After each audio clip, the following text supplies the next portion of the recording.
కేవలం 10 సంవత్సరాలు ప్రభుత్వం నడిపిన వాళ్ళ మీద నెపాన్ని నెట్టే ప్రయత్నం ఏదైతే కాంగ్రెస్ ప్రభుత్వం చేసిందో అధ్యక్ష, దీన్ని నేను పూర్తి స్థాయిలో తూర్పారబడుతున్నాను, తప్పుపడతా ఉన్నాను అధ్యక్ష.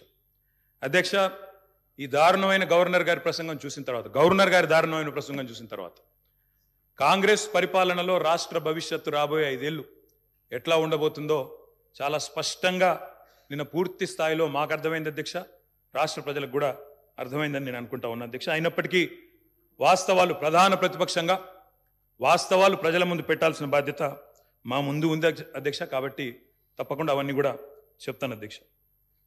అధ్యక్ష, మా జగిత్యాలకు సంబంధించిన కవి గారు అలిశెట్టి ప్రభాకర్ గారు ఒక మాట అన్నారు అధ్యక్ష. ఒక నక్క, ఇది ఆయన కవితను కోట్ చేస్తున్నాను అధ్యక్ష, ఒక నక్క ప్రమాణ స్వీకారం చేసిందట ఇంకెవరిని మోసగించనండి. ఒక పులి పశ్చాత్తాపం ప్రకటించిందట తోటి జంతువుల్ని సంహరించినందుకు. అట్లా ఉంది అధ్యక్ష. ఒక మాటలో చెప్పాలంటే ఈ గవర్నర్ గారి ప్రసంగం అదే రకంగా అనిపించింది తప్ప అందులో అసత్యాలు, సత్యదూరమైన మాటలు తప్ప వాస్తవాలు మాత్రం ఒక్కటి కూడా లేదు అధ్యక్ష. అధ్యక్ష, నిన్న చాలాసార్లు ప్రస్తావన చేసినారు గత ప్రభుత్వం అంటూ. అక్కడున్నా, అక్కడ ఉన్నా, ఇక్కడ ఉన్నా, ఎక్కడ ఉన్నా అధ్యక్ష మేము ప్రజాపక్షమే.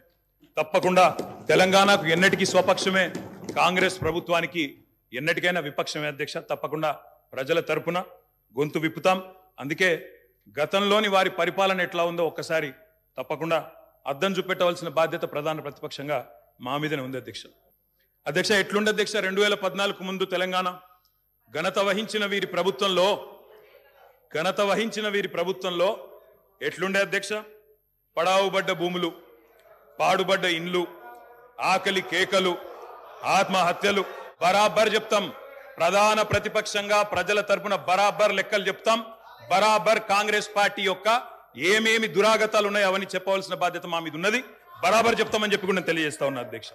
అధ్యక్ష, పడావుబడ్డ భూములు, పాడుబడ్డ ఇండ్లు, ఆకలి కేకలు, ఆత్మహత్యలు, వలసలు, కరువులు, కర్ఫ్యూలు, ఎన్కౌంటర్లు, కరెంటు కోతలు, కటిక చీకెట్లు, నెర్రలు బారిన నేలలు, నెత్తురు గారిన నేలలు. ఇదే కదా ఆనాటి మీ గొప్ప ఘనత వహించిన ప్రభుత్వంలో ఆనాడు మీరు చూపెట్టిన అద్భుతాలు ఇవే కదా అధ్యక్ష. ఒక్క మాటలో చెప్పాలంటే అధ్యక్ష, వీళ్ళ పాలనలో తాగునీటికి దిక్కు లేదు, సాగునీటికి దిక్కు లేదు, కరెంట్ అనేది అడ్రస్సే లేదు. ఇక ఇది వీళ్ళ పాలన అధ్యక్ష. 50 ఏళ్ళు పరిపాలించి అధ్యక్ష, ఇక్కడ కూర్చున్న సభ్యులు ఆలోచన చేయాలి అధ్యక్ష. రాజగోపాల్ రెడ్డి గారు చేస్తున్నారు. నల్లగొండలో ఫ్లోరోసిస్ తప్ప ఏమిచ్చింది అధ్యక్ష? వీళ్ళు నల్లగొండలో ఫ్లోరోసిస్ తో 1,50,000 మంది నడుములు వంగరబోతుంటే మునుగోడు నియోజకవర్గంలో ఒక్కసారి నాకు ఒక కాంగ్రెస్ సభ్యుడు మాట్లాడింది అధ్యక్ష సబ్జెక్టే మాట్లాడుతున్నా అధ్యక్ష. తర్వాత సభ్యుడికి ఇష్టం వచ్చినంత టైం ఇవ్వండి, మాట్లాడినివ్వండి, మాకు అభ్యంతరం. I'm not yielding. అధ్యక్ష, నల్లగొండలో ఫ్లోరైడ్ బాధలు, దేవరకొండలో పసిపిల్లల అమ్మకాలు, పాత బస్తీలో మైనారిటీ తీరని బాలికల వివాహాలు, మహబూబ్ నగర్ లో గంజి కేంద్రాలు, పాలమూరు నుంచే 14 లక్షల మంది వలసలు ప్రతి సంవత్సరం. అధ్యక్ష, ముఖ్యమంత్రి రేవంత్ రెడ్డి గారి సొంత నియోజకవర్గం కొడంగల్లో ప్రతిరోజు 2 బస్సులు అధ్యక్ష బొంబాయికి పోయేది. కొడంగల్లో, నారాయణపేటలో, మక్తల్లో ప్రతిరోజులు 2 బస్సులు.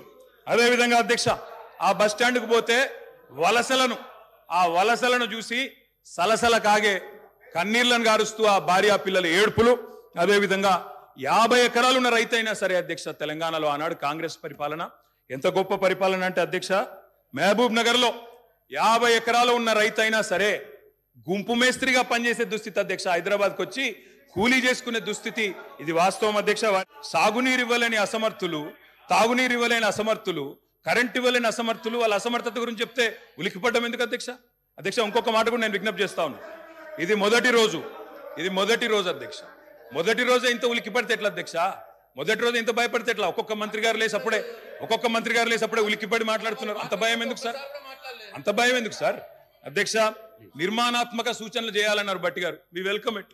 కానీ మీరు నిర్మాణాత్మకమైన గవర్నర్ ప్రసంగం ఉంటే, విధ్వంసంగా ఉండకపోతే, వాస్తవాలు చెప్తే మేము కూడా వాస్తవాలు చెప్పేటోళ్ళం. మా అధ్యక్షుడు స్పష్టంగా చెప్పారు, కొత్త ప్రభుత్వం వచ్చింది, తొందరపడకండి, ఒక 3 నెలలు సమయం ఇద్దాం, అట్రఫ్లాప్ అవుతారు ఎట్లాగూ, కానీ 3 నెలలు సమయం ఇద్దాం. ఎందుకంటే అధ్యక్ష చాలా చెప్తా, అవి కూడా చెప్తా. పాపం వాళ్ళ సభ్యుడే వాళ్ళని ఇరికిస్తాడు అధ్యక్ష. ఒక్క మాటలో చెప్పాలంటే తెలంగాణలో అధ్యక్ష ఒక్క మాటలో చెప్పాలంటే ఏంది అధ్యక్ష కాంగ్రెస్ పరిపాలన? బొంబాయి, బొగ్గుబాయి, దుబాయ్. ఆనాడు ఇదే కదా అధ్యక్ష. మొత్తం ప్రజలు వలసలు పోయే దుస్థితి, రైతులు మొగులు దిక్కు చేసే దుస్థితి, మొత్తంగా ఆఖరికి ఇవాళ అక్కడ కూర్చున్న ముఖ్యమంత్రి గారి సొంత జిల్లాలోనే గంజి కేంద్రాల అధ్యక్ష. ఇందిరమ్మ రాజ్యం అంటే గంజి కేంద్రాలు, ఆకలి సావులు, ఎన్కౌంటర్లు తప్ప ఏముండే అధ్యక్ష? ఇది గొప్పగా చెప్తున్నారు అధ్యక్ష. ఆ రోజుల్లో ప్రాజెక్టులు కట్టకున్నా, పైసలు తరలించకపోయినా ఆంధ్రాకి మౌనంగా మంగళహారతులు పట్టింది తెలంగాణ కాంగ్రెస్ నాయకులు కాదా అధ్యక్ష? ఆనాడు మేము రాజీనామాలు చేస్తుంటే, గొంతు చించుకుంటుంటే, పేగులు దిగేదాకా కొట్లాడుతుంటే పదవుల కోసం పెదవులు మూసుకున్నది ఎవరు అధ్యక్ష? ఇలా బాగా మాట్లాడుతున్నారు అధ్యక్ష. ఇంకొక మాట చెప్తా ఉన్నా, ఇదే శాసనసభ అధ్యక్ష తెలంగాణ పదం నిషేధిస్తే ఒక్క కాంగ్రెస్ నాయకుడు మాట్లాడిండా అధ్యక్ష? ఇదే శాసనసభలో అధ్యక్ష అక్కడ కూర్చున్న ముఖ్యమంత్రి కిరణ్ కుమార్ రెడ్డి గారు, మా హరీష్ రావు గారు లేచి మాకు నిధులు ఇవ్వరా అని అడిగితే ఒక్క పైసా ఇయ్యా, ఏం చేసుకుంటావో చేసుకోపో అన్నప్పుడు ఒక్క కాంగ్రెస్ నాయకుడు మాట్లాడిండా సార్? చరిత్ర అనేది దాస్తే దాగేది కాదు అధ్యక్ష. ప్రగతి భవన్ కు పోయి అక్కడ కేసీఆర్ గారి పేరు మీద మట్టి పూయంగానే చరిత్ర మరుగున పడిపోదు అధ్యక్ష. తప్పకుండా వాస్తవాలుగానే ఉంటాయి. వాస్తవం ఏంది అంటే 50 ఏళ్ల గోస తర్వాత కలిసొచ్చే కాలానికి నడిసొచ్చే కొడుకు కేసీఆర్. తెలంగాణ తల్లిని దాస్య శృంఖలాలు తెంచిన కొడుకు కేసీఆర్ గారు అధ్యక్ష. వాళ్ళ వారు మాట్లాడినారు, గవర్నర్ గారు, మార్పు మొదలైంది, నిర్బంధం పోయింది అన్నారు. అవును అధ్యక్ష, మార్పు మొదలైంది, నిర్బంధం పోయింది. ఎప్పుడు పోయింది అధ్యక్ష నిర్బంధం? జూన్ 2, 2014 నాడు దాస్య శృంఖలాల నుంచి శ్రీశ్రీ గారు చెప్పినారు అధ్యక్ష, బానిసకొక బానిస అని. దరిద్రం ఏంటంటే గతంలో మనల్ని పీడించిన వాళ్ళు పోయినారు, కానీ వాళ్ళ పేర్లు తలుచుకునే వాళ్ళు ఇంకా అక్కడే ఉన్నారు అధ్యక్ష. అది బానిసకొక బానిస అంటే కదా అధ్యక్ష.